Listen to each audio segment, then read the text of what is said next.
hooray, hooray, hip, hip. Hey, hooray, hooray, hip, hip. Hey, hooray, hooray, hip, hip.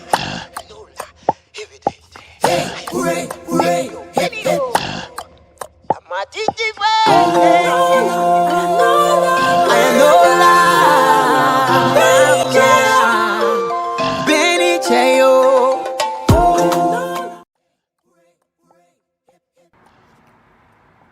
Good evening, ladies and gentlemen, brothers and sisters. I am honored to have been asked to be a part of this book launch. They called him Brother George, jointly organized by Jacko Productions, led by Dr. Anderson Reynolds and the George Odlum Memorial Committee, represented here today by Mr. Buffalo Odlum. This book launch comes in the 19th year of the passing of Honorable George Odlum, and Dr. Reynolds' latest publication, They Called Him Brother George, is a fitting addition to the small body of work on the political life and controversial legacy of one of St. Lucia's leading political figures of the past. A comrade and friend of Honorable George Odlum's sister Cindy Maida Gould once described his contribution to St. Lucia as a journey half taken. And in Dr. Reynolds' book, there is enough evidence of the political enigma as the compilation captures unflinchingly the paradoxes, the polarizations, the promise and the potential, the peaks and the pits that have colored and contoured the life of Brother George. I take this opportunity to congratulate Dr. Reynolds for this wonderful initiative and for bringing to the public space a multi-layered, nuanced and multiply faceted approach to Honorable George Odlum. His book, with an eclectic and fascinating set of standpoints ranging from the personal to the political, and still, even with that range, the whole story of the impact of Brother George on the political landscape of St. Lucia is far from told.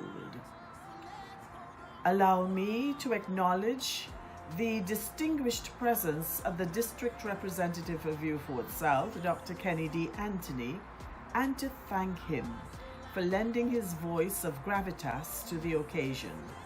In politics, there are quiet and small instances of magnanimity and mellowing that are seldom highlighted and celebrated among political antagonists who populate this complicated terrain.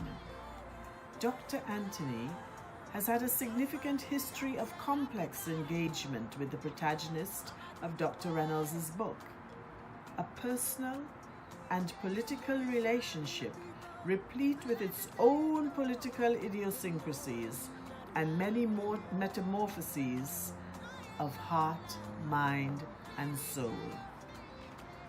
However, the highlight of this day of reflection is to forge ahead, forward ever, to a future embodied in the aspirations of our young people. We have come together today to recognize and award the 3 young women who undertook the task and rose to the challenge of entering into the essay competition on George Odlum. The moment of glory, the true greatness, belongs to you. Miss Daviana Alexander, Miss Cyan Alfred, and Miss Thea Marie Alexander. I congratulate all of you for rising to the top as winners of this competition. May you all continue to shine your special light with the world and build successful and satisfying lives of service to the greater good. Lastly, to Mr. Buffalo Odlum, representing also the Odlum family, we share a common bond of blood and have also shared some of the beauty and the brunt of Brother George's political struggles, behind the behind, as we say in St. Lucia. thank you, Buff, along with the George Odlum Memorial Committee, for your efforts 19 years later to keep the memory of Honorable George Odlum, aka Brother George, alive.